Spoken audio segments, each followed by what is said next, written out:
It's Cronkite Cut with your hosts Josh Cutlett, Lindsay Nelson, Jackson Dangermont, Sydney Eisenberg, and Katie Mallis. Good evening and welcome to Cronkite Cut, where our entertainment news is a cut above the rest. We have a great show for you tonight, filled with news that you care about. There's a plethora of shows this fall and a few returners, but none quite like this one. Red Band Society takes a serious turn and brings us into the lives of young children diagnosed with terminal illnesses. Already set up for success, Katie Mallis has more on this new show. All right, thanks, Josh. Vox.com is calling it an edgy new show about cancer. It follows a group of teenagers not only dealing with the pains of teen emotions, but the pains of cancer as well. While in the hospital, we have two upcoming actors in this film, Zoe Levin, who plays Kara, and we also have Noah Satia, who plays Jordy. And it follows a group of teenagers dealing with cancer while in the hospital. It's a really great new show, kind of related a little bit to Fault in Our Stars, not really focusing so much on the illness, but just kind of coming of age. A lot of people can connect to it, dealing with a lot of pains of like growing up. It's great. It deals with sentiment really, really well, and it's just a great new show. I'm really excited about. Pilot aired. I think it's gonna be great. What do you guys think about it?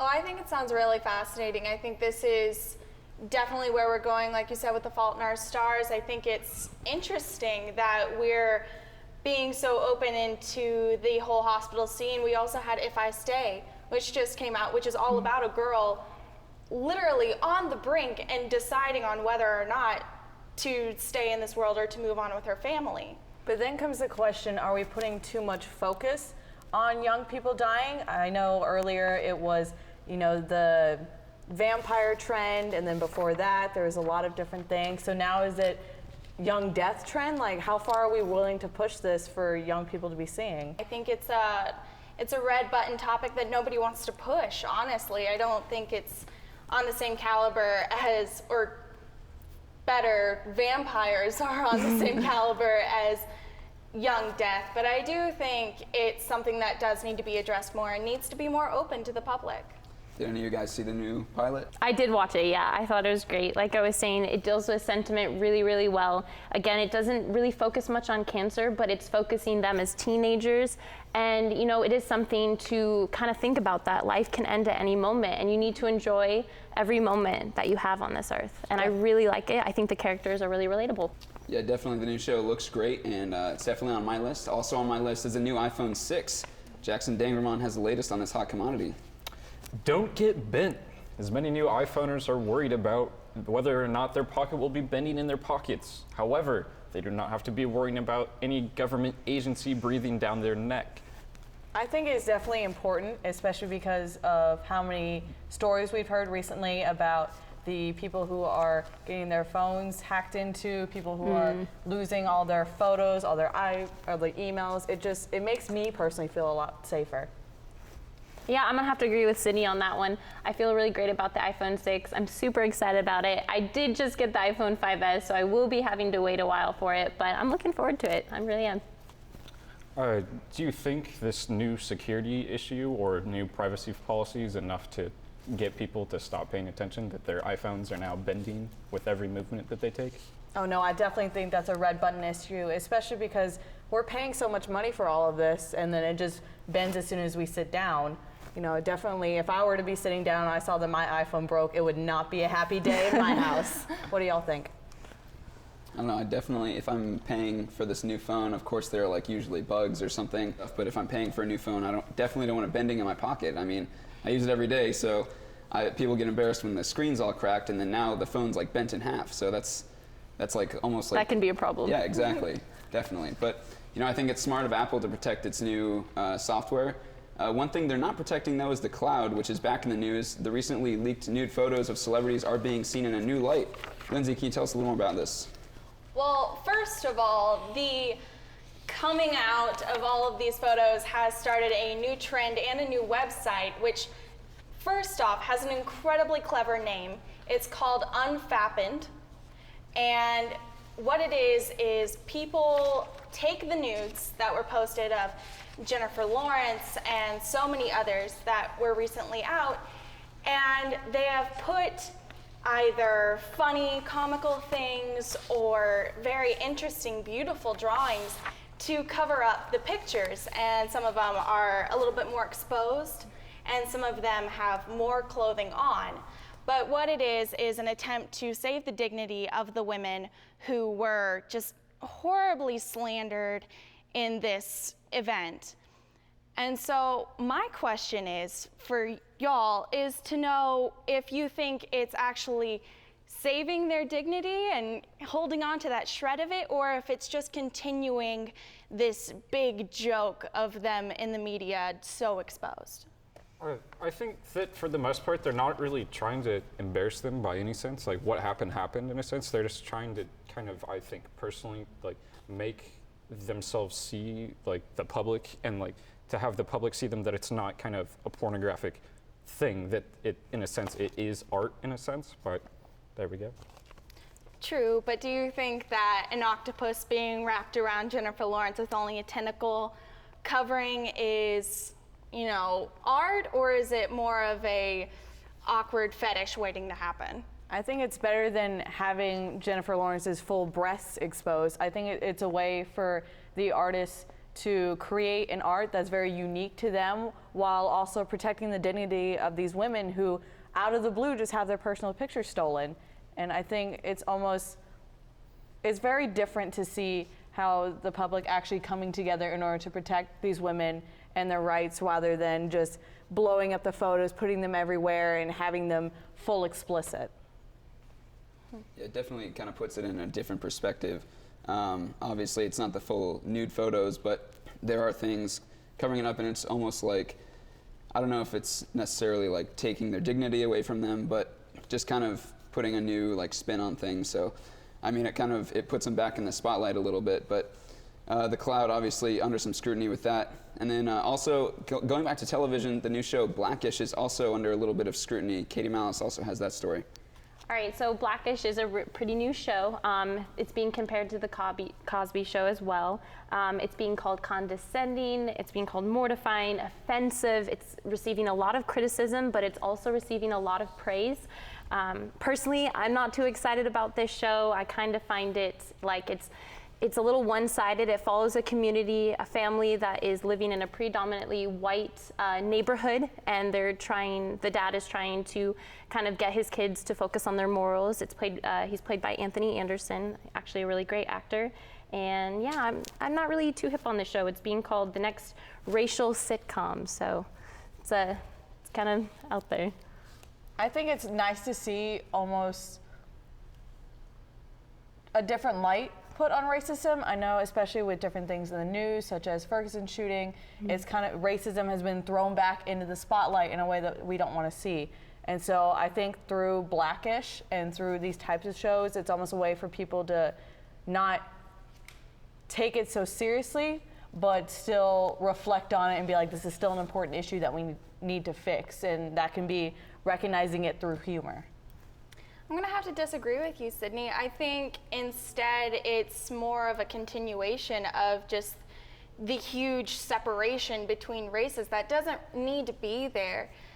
And I haven't seen the show, obviously we haven't yet, but I just wanna know, is it going to be more based on coming together and not letting the fact that you're in a predominantly white community affect, you know, how you are, and are you a part of it and do you accept it, or are you like, oh well, you understand what I'm saying? I think the way you described it, just focusing on their morals, in what sense? That's It is a fairly new show. It did have about 10.9 million people for the first episode. They're calling it the new Modern Family show, so we'll see kind of where it goes. But right now, it's just kind of up in the air with this one for sure. And you said it was being compared to the Cosby Show, The Cosby correct? Show, yes. Yeah, and that's interesting because, you know, the Cosby Show is almost like a family show. Like, Yeah. it is sort of like the family morals and all the lessons that go with that and things like that. So it's kind of interesting to see this seen almost as a racist show or new racism show, something like that. And so here at Cronkite Cut, we like to keep you updated on all the celebrity news, whether that's breakups, babies, or marriages. Sydney Eisenberg has some big news on celebrity side of things. Sydney? Well, this week was definitely filled with tons of breakups. Jordan Sparks and Jason Derulo were one of the most shocking breakups this week. Let's see, the two have been dating for quite a while. They've been dating since January of 2012. They announced their mutual breakup on Thursday the 25th. The couple was even suspected to be engaged after Jason Derulo put out that really nice song, Marry Me, definitely based on Jordan One of my Sparks. favorites. Definitely Loved gets it. all the feels on the inside. You can see them in social media posts swooning over each other. Derulo has denied that infidelity had anything to do with the breakup. So what do y'all think? Is this shocking to y'all? I know definitely whenever I heard the news, it was almost like seeing mom and dad fight. It was something never that crossed my mind. Right. Well, I do think it is a bit of a bummer. He did write that beautiful song, Marry Me. And I feel bad for the couple that walked down the aisle to that song. I mean, they created such a beautiful love story. They really did. And especially you see a lot of celebrity couples in the media, and I think a lot of the time you just see them constantly getting together and breaking up and getting together with some other celebrity. So they were that one glued together couple. So to see that tear apart is really depressing. Wiz Khalifa and Amber Rose, after 1 year of marriage, have announced their divorce. Model Amber Rose has filed for divorce from her husband, citing irreconcilable differences as the reason. Amber Rose is asking for full custody of their son, 1-year-old Sebastian, and some visitation rights for Wiz Khalifa. Rumor has it Amber Rose cheated on Wiz Khalifa with her new manager, Nick Cannon. Amber Rose quickly denied these rumors on Friday, September the 26th. Wiz Khalifa recently filed a counteroffer for joint custody of their son with more visitation rights. Now, they were definitely more of a social media couple, taking shots at each other through Twitter. Amber Rose tweeting things like, "I would never cheat on my husband, but if he thinks I did, he's now my ex-husband." So, and that's where you have to be careful there, because anything you put on Twitter is going to get out there for the public. So that maybe wasn't her smartest move either. Well, if I'm going to be honest with everyone here, Nick Cannon is way more attractive than Wiz Khalifa. And that's not me saying that you should cheat on your husband, but I'm just saying I could definitely see that from Amber Rose. And guys, it's not just breakups either. The Dapper Dan man himself got married. George Clooney is officially off the market. And here we all thought the ladies would have a better chance of robbing a casino. she got the ultimate jackpot and didn't even need help from Brad Pitt. George Clooney married his fiancée Amal Alamuddin in a private wedding in Venice, Italy on Saturday the 27th. They had a symbolic ceremony on Saturday, followed by a large dinner for friends and family on Sunday the 28th. I know whenever I heard that he proposed, I was like, oh my goodness, he finally did it, ladies and gentlemen. We never thought this day would come. I never thought. And what's so nice is that this girl, I don't know, we've seen wherever he's in a trend of dating the younger girls, the supermodels, the fabulous people.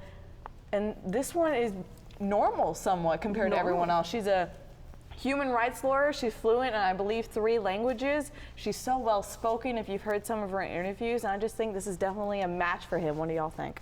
I mean, just to kind of throw it out there, I'm honestly kind of jealous. It's just like good for her. She landed one of the highest commodities This in is Hollywood. huge. You're jealous of Definitely her. I am jealous of her, not of Clooney. George Let's Clooney. be It is, honest let's be real. It is George Clooney. He is the man. He did have a failed marriage in the past, and I think that definitely kind of stopped him from going out and finding the right woman. But you know the saying, when the right one comes along, you got to get down on your knee and ask her to marry you.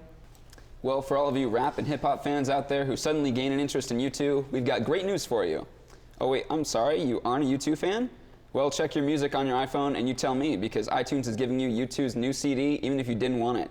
Apple decided to treat all of its loyal customers to the band's newest release, Songs of Innocence, by subtly placing it on the cloud. So if you're one of the few people who actually know how the cloud works, you know that you can turn off the settings so that you can only see your own music. However, the rest of us are stuck with the CD.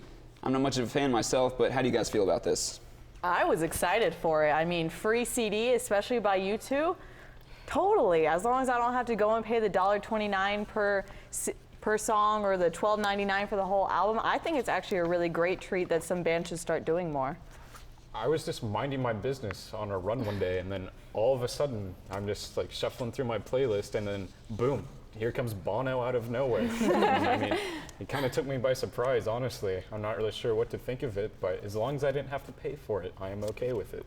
Well, as long as they don't start popping up on my Spotify playlist, I think I'm fine with Apple's decision. Let's take a look back here for a second. We have gone from vinyl to cassettes, CDs, iTunes, and myself have been occasionally downloading from MP3 Skull. But today, everyone seems to be settling with Spotify or Pandora. In the first half year, the revenue for music streaming rose a whopping 28%, bringing it to a grand total of $859 million in the US alone. This means that the sales of individual songs or albums are now heading south.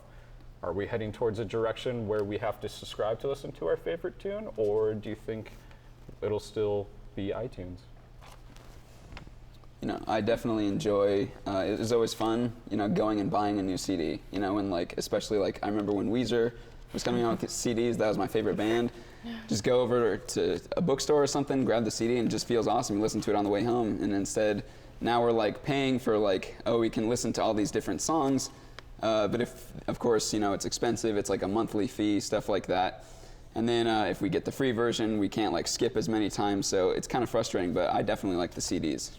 I'm more of actually a fan of Spotify and Pandora. My genres actually switch depending on my day and my mood. I may go from running around listening to Tupac to suddenly have Florida Georgia Line pop up and want to do the Boots Scootin' Boogie.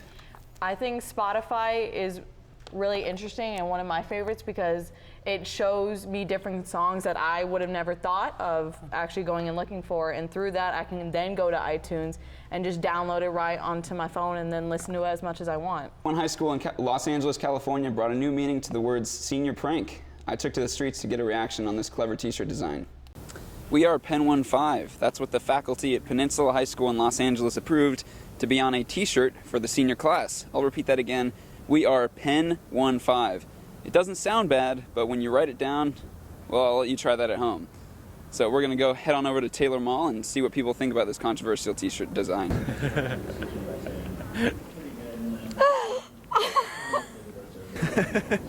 That's great. Ballsy at that. Oh.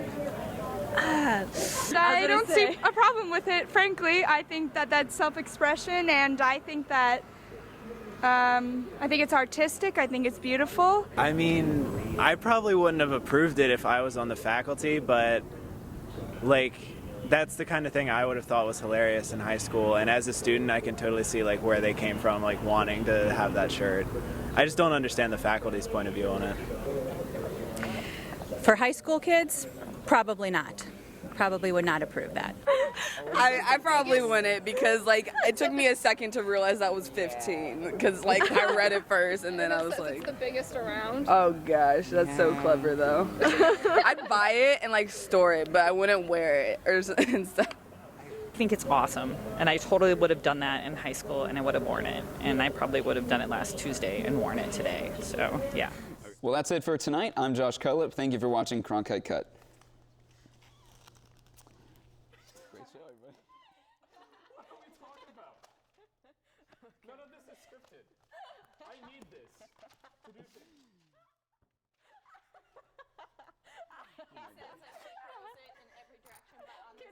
You know what to do. Big fat butt. Wiggle, wiggle.